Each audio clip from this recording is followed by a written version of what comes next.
In this video, we're going to show you 11 different ways to connect your DJ controller to a set of powered speakers. It does not matter if you have RCA, quarter-inch, or XLR outputs on the back of your DJ controller. The methods that we show you in this video will work for you. Also, for speakers, it doesn't matter if you're using studio monitors or powered speakers for live events, if you're using 4-inch, 5-inch, or 7-inch studio monitors on your desk, or if you're using 8, 10, 12, or 15-inch powered speakers in a live environment, the exact same cables and connections apply to you when you're setting up your DJ controller with these types of speakers. Now, for the purposes of this video today, we are going to start with the good solutions and work our way all the way towards the best solutions that I think are more pro-grade solutions that give you the most flexibility and the highest quality. We're going to explain all of this as we go. First of all, if you are looking for pricing or specs for any of the methods that we discuss in this video, we do have links to everything in this video down in the description below from a variety of online retailers to make sure that you are getting the best price possible. Next, for the purposes of this video, we're just going to ignore the difference between booth outputs and main outputs. We're basically just focusing on how to connect RCA, quarter-inch, or XLR outputs of your audio mixer to a set of powered speakers. Next, let's talk about the difference between balanced and unbalanced cables and the difference between them. The quick summary of it is unbalanced cables should not be run more than 15 feet. They're likely to pick up static, hiss, distortion, buzzing, noise, anything like that. In rare circumstances, an unbalanced cable can even pick up a radio station. So if you're a DJ, you want to avoid long lengths of unbalanced cable because it can be quite embarrassing if any one of these things happen to you at a live event or performance. On the other hand, if you're using a true balanced cable with a balanced output and a balanced input on the back of your speaker, theoretically, you can run up to 1,000 feet with very minimal degradation, audio loss, signal quality issues, buzzing, interference, all that. The technology that's inside a balanced cable and the way that it works with phase correction and so on gives you a much more reliable output. So what's an example of unbalanced or balanced? In DJ world, two common examples of unbalanced cables are an unbalanced quarter-inch jack or an RCA cable. If you see here in the palm of my hand, I have two quarter-inch jacks. One has two sections as a tip and a sleeve. This is known as a TS, tip and sleeve, quarter-inch jack. This is unbalanced. If you look beside it here, you can see that I have a quarter-inch jack with three sections on it, tip, ring, and a sleeve. This is a TRS quarter-inch jack, and it's balanced. Another example of a balanced cable would be XLR. The last thing to cover with balanced and unbalanced cables is that they default to the lowest common denominator. What do I mean by that? If we have a cable that has an XLR jack that's balanced on one side and an RCA jack that's unbalanced on the other side of that cable, it will be unbalanced. Unless you run it through a DI box or a transformer, it goes down to the lowest common denominator, and since an RCA jack is unbalanced, you should not be running a cable like that for longer than 10 or 15 feet, or you do risk picking up static, noise, interference, and audio degradation over the length of that cable. The next thing that we need to cover is the difference between line level, RCA level, and mic level. These three different levels are quite different. If you're using an XLR or quarter-inch TRS output of your DJ controller, that is the loudest option. What does that mean? That means that if you connect your DJ controller to the XLR output, you don't need to turn up your speaker or audio mixer or other devices up as much. It has a louder signal than others. In technical terms, it comes out at plus 4 dB. Now, if we compare that to the RCA level outputs on the back of your audio controller, that's at minus 10 dB. That means it's 14 dB quieter than the XLR output on your DJ controller, which means that you will have to turn up your speakers more, or if you have an inline preamp, an active DI box, or an audio mixer, you're going to have to add more volume somewhere in your signal chain to get the same level because RCA outputs are 14 dB quieter than XLR or quarter-inch outputs on the back of your DJ controller. If we compare that to a microphone level, these two vary quite wildly. The level coming out of a microphone is something like minus 30 dB, so it's quite a bit quieter than either one of these. That's another thing just to keep in mind. I just wanted to cover it off to make this video complete. Okay, so for the first three connection methods here, we're going to be using the RCA outputs on the back of this DJ controller. Keep in mind, all of these methods are unbalanced, so you should not be using cables longer than 10 feet if you're using the RCA outputs on the back of your DJ controller. Okay, so the first connection method here is to use an RCA cable. Obviously, this is the ideal type of cable if you're going from an RCA output on the back of your DJ controller to an RCA input on the back of your powered speaker. When you're using a cable like this, if you have a red and a white side of that cable, red is always right. For the purposes of this video, I'm going to connect one side of this cable to a powered studio monitor and one side of this cable to a powered speaker for live events. Just so you know, it does work on both types as long as it has an RCA input on the back. Now that we've connected it, let's turn it up to see if it works. So you can see there that it does in fact work. Okay, so the second solution here is a cable like this one. This is an unbalanced cable that will go RCA to 1/4 inch. Again, don't use a cable like this that's longer than 10 feet. This is good if you're using RCA outputs on the back of your DJ controller, and the speakers that you're using, whether they're studio monitors or powered speakers, only have 1/4 inch inputs on the back of them. Let's connect this now.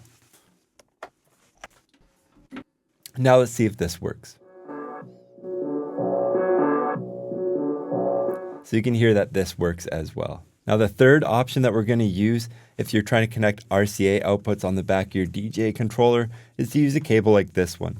This will take RCA outputs from the back of your DJ controller and convert it to XLR so you can connect to the back of your speaker. Again, this is unbalanced, so you would not want to run this more than 10 or 15 feet, and you are susceptible to some type of noise or interference in the background. So let's turn it up now to see how it sounds.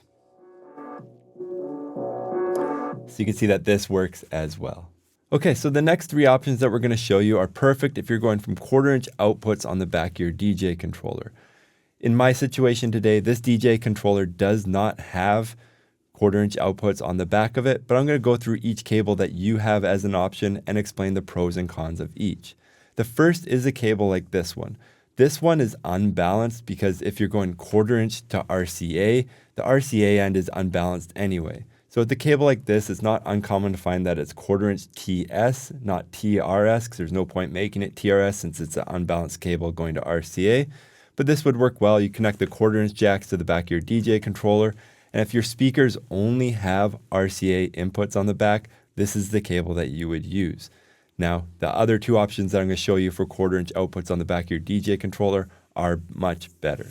The second cable that you can use is a balanced 1/4 inch TRS cable. This is perfect if you're going from 1/4 inch outputs on the back of your DJ controller and the speakers that you have only have 1/4 inch inputs on the back of them. You can see here that both sides of this jack or this cable have TRS, the 3-section 1/4 inch jack. This will give you a balanced cable. In theory, you could run this up to 1,000 feet with very minimal audio degradation, noise, or any issues like that. The last option if you have 1/4 inch outputs on the back of your DJ controller is to use a cable like this. This is by far my favorite solution. If your speakers have XLR inputs, I think this is the most robust and the most scalable solution for you. On one side of this cable, there's a 1/4 inch jack that is TRS, so tip, ring, sleeve, and it converts to an XLR cable. Now, since both jacks on the end of this cable are balanced, you can actually convert 1/4 inch to XLR, and you don't need a DI box or a transformer or anything like that. I typically buy small, short versions of this because the beauty of a system like this is that once you go to XLR, if you're at a live event, there's usually somebody with a trunk, a pallet, a skid, or a box full of XLR cables, and you can just keep extending this cable by adding more XLR cables to it indefinitely up to that theoretical 1,000-foot limit. Not that you're going to run into that with what you're doing. When you get into larger pro-grade events, mostly everything on site is converted to XLR anyway, so this is the most scalable solution for that reason. There is no audio quality difference between this and the previous solution. It's more just the ease of extending the cable because XLR cables have a male and female jack, so you don't need an adapter or a coupler to extend it like you would if you were using a 1/4-inch cable. So for that reason, this is the most robust solution. So you connect the 1/4-inch jack to the back of your DJ controller if you have 1/4-inch TRS outputs. And then once you get it to XLR, then you're in the best solution for live events using powered speakers or studio monitors if you have XLR inputs on the back of your studio monitor. So the next 3 options that we're going to show you deal with the XLR outputs on the back of a DJ controller. Again, we're going to start from the worst solution and work our way up to the best. The first solution that you have is to use a cable like this. It goes female XLR to male RCA. The reason I say that this is the worst is because, again, anytime you have an RCA jack at the end of your cable, it is unbalanced, so you can't run something like this longer than 10 or 15 feet without getting issues. But let's connect this to see if it works. Now we'll turn it up, and you can see that this does work as well. So this is the first solution. It's unbalanced. Okay, so the next option that you have is a cable like this one. You have female XLR, and it goes to male 1/4-inch TRS. So this is balanced. Both jacks on the end of this cable is balanced. The cable itself is balanced. And you'd use this if you're going from XLR outputs on the back of your audio mixer, and if you need to go into a DI box, or if your speakers only have 1/4-inch TRS inputs on the back of them as an option, then this is a good cable for you. Let's connect this now. And let's turn this up to see if it works.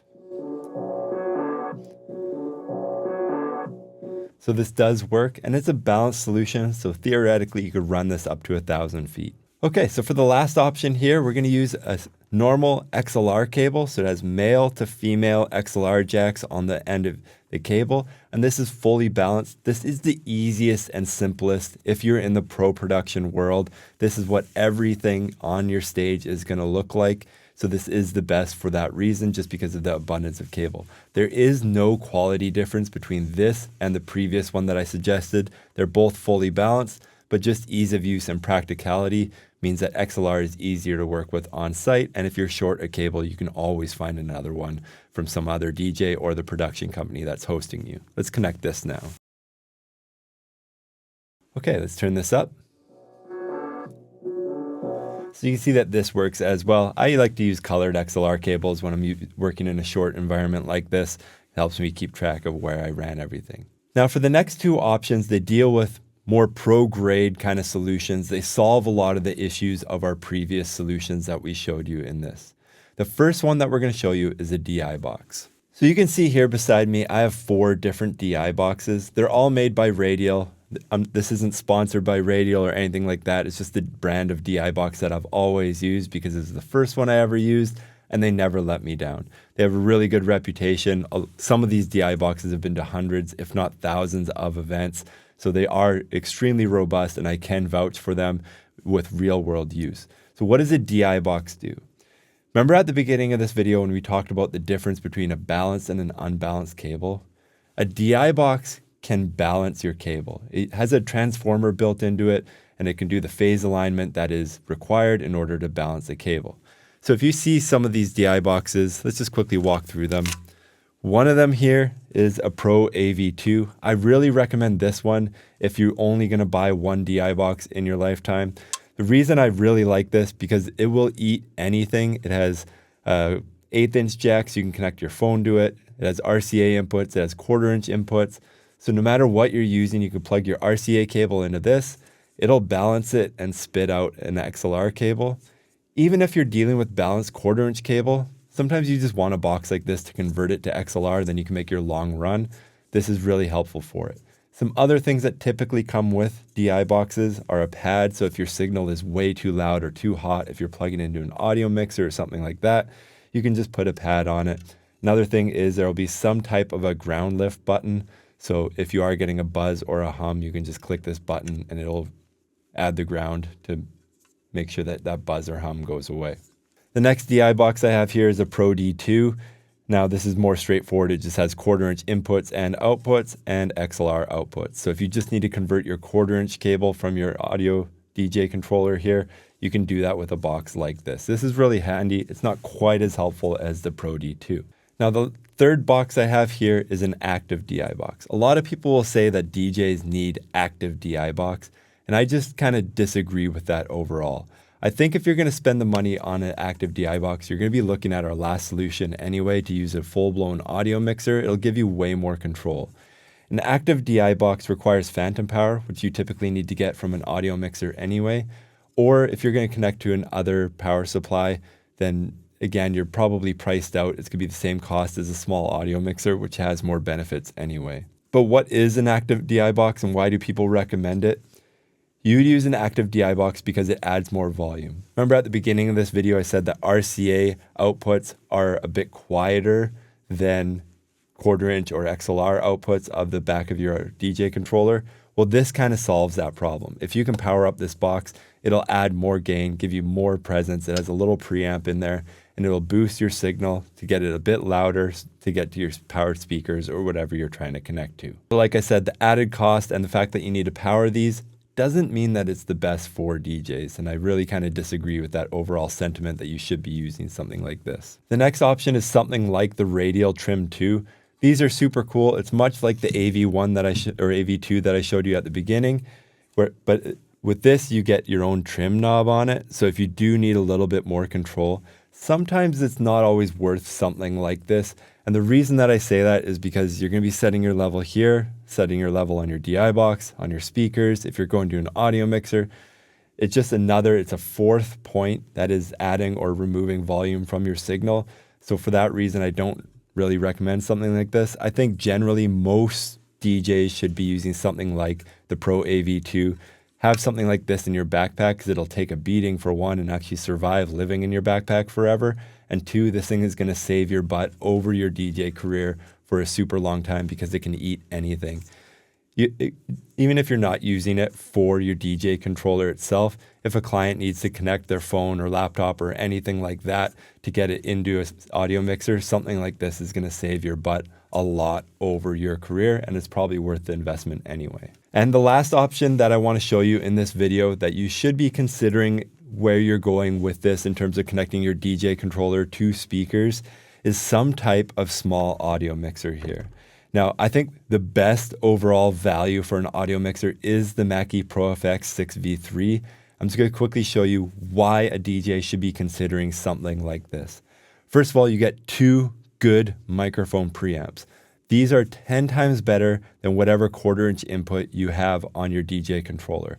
This will allow you to plug in dynamic microphones, which require more gain, but it will also handle wireless microphones or anything like that. You have XLR and quarter-inch inputs for these jacks. Now, if you are in a situation where you have a client that's wanting to do special music, say you're DJing a wedding and somebody wants to get up and sing, a small controller like this also has an effects engine, so you can add reverb into the microphone channel to help make it sound a little bit nicer. Just a lot of really powerful tools.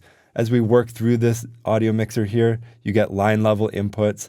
So all those connection methods, the first 9 that we showed you, you use one of those to get your DJ controller plugged into this audio mixer, and then use this to use the XLR outputs. Like I said before, it's the easiest cable to use at a pro live event to go out to your powered speakers. So something like this is really the brains of connecting your DJ controller and several microphones and everything before it gets out to the PA system. This is really, really handy. And something like this, you can get a soft case for it. Again, it can live in your backpack. 9 times out of 10, this thing is going to save your butt at an event because clients are always horrible about telling you if they need extra microphones or inputs or connections. And the bonus part of something like this is it has a separate USB output on the back of it, so you can connect it to your laptop if you're wanting to live stream or broadcast or just record a copy of your set to your laptop or the overall event.